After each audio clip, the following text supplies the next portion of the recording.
અમેરિકાના ઇમિગ્રેશન વિભાગમાંથી એક અત્યંત ચોંકાવનારી, શંકાસ્પદ અને વિદેશમાં વસતા લાખો પરિવારોના શ્વાસ અધ્યાર કરી દેનારી સત્તાવાર સ્પષ્ટતા સામે આવી છે, જેણે ટ્રમ્પ સરકારની અણઘડ નીતિઓ અને ઇમિગ્રેશન કાયદાના નામે રમાતી રમતો પર બહુ મોટો પ્રશ્નાર્થ ચિહ્ન મૂકી દીધો છે. અમેરિકાના ઇમિગ્રેશન વિભાગે રાતોરાત યુ-ટર્ન લેતા હવે એવી સત્તાવાર સ્પષ્ટતા કરી છે કે ગ્રીન કાર્ડ મેળવવાની ઈચ્છા રાખતા બધા જ ઇમિગ્રન્ટ્સે કંઈ આ પ્રકારની કાનૂની અરજીઓ કરવા માટે ફરજિયાત પોતાના દેશમાં પાછા ફરવાની કોઈ જરૂર નથી. જોકે આ પહેલા US department of homeland security એટલે કે DHS અને US citizenship and immigration services દ્વારા એવું કડક વલણ અપનાવવામાં આવ્યું હતું કે પરમેનન્ટ રેસિડેન્ટી એટલે કે ગ્રીન કાર્ડ ઈચ્છતા વિદેશી યુવકોએ ફરજિયાત તેમના પોતાના મૂળ વતન દેશમાં પરત ફરીને જ ગ્રીન કાર્ડની લાંબી પ્રક્રિયા માટે રાહ જોવી પડશે. આ કડક આદેશથી જ્યારે હાહાકાર મચી ગયો ત્યારે હવે DHSના પ્રવક્તાએ પ્રખ્યાત અખબારને ઇન્ટરવ્યૂ આપતા જણાવ્યું હતું કે 22 મેના રોજ બહાર પાડવામાં આવેલો USCISનો મેમો કંઈ વિઝા માળખામાં કોઈ મોટો કે આમૂલ ફેરફાર લાવવા માટે નહોતો, પરંતુ તે તો ફક્ત ઇમિગ્રેશન ઓફિસરોને તેમની વિવેક બુદ્ધિ અને મનસુફી મુજબની સત્તા વાપરવા માટે યાદ અપાવતું એક સામાન્ય રિમાઇન્ડર હતું. અહીં તો એરપોર્ટ અને ઓફિસમાં બેઠેલા ઇમિગ્રેશન ઓફિસરે જ દરેક કેસના આધારે નક્કી કરવાનું હોય છે કે કઈ વ્યક્તિને ગ્રીન કાર્ડની પ્રક્રિયા માટે તેના દેશ પરત મોકલવો કે નહીં. પ્રવક્તાએ બચાવ કરતા એવું પણ જણાવ્યું છે કે આ પ્રકારના નિયમના કારણે સમગ્ર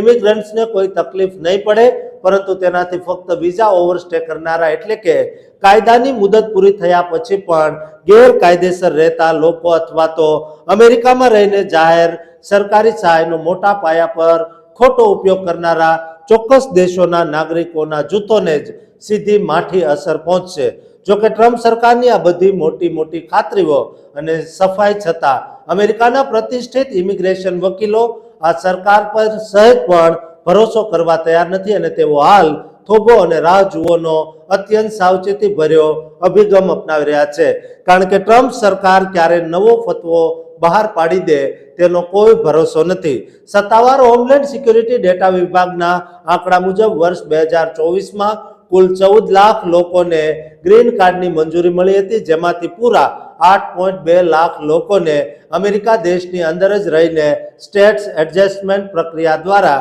કાનૂની મંજૂરી આપવામાં આવી હતી. છેલ્લા 2 દાયકાનો ઇતિહાસ જોઈએ તો 5 લાખથી વધુ લોકોએ દર વર્ષે અમેરિકામાં રહીને જ આ સ્ટેટસ એડજસ્ટમેન્ટ દ્વારા ગ્રીન કાર્ડ મેળવ્યું છે. તેમાં ફક્ત વર્ષ 2020નું કોરોનાનું વર્ષ જ એક અપવાદ હતું જ્યાં પ્રક્રિયા અટકી ગઈ હતી, પણ અત્યારે ટ્રમ્પની કડક નીતિઓના કારણે દર વર્ષે 30,000થી વધુ અતિ કુશળ ભારતીય H-1B વિઝા ધારકો ગ્રીન કાર્ડ મેળવવાથી વંચિત રહી જાય છે અને લાઇનમાં સડી રહ્યા છે. સ્વૈચ્છિક સંગઠન ઇન્ડિયા ડાયસ્પોરાના એક્ઝિક્યુટિવ ડિરેક્ટર સજીવ જોશીપુરાએ ટ્રમ્પ સરકારની આંખો ખોલતા પ્રચંડ આંકડા રજૂ કર્યા છે કે અમેરિકામાં વસતા ભારતીય ઇમિગ્રન્ટ્સ અને તેમના પરિવારો અમેરિકાની કુલ વસ્તીમાં માત્ર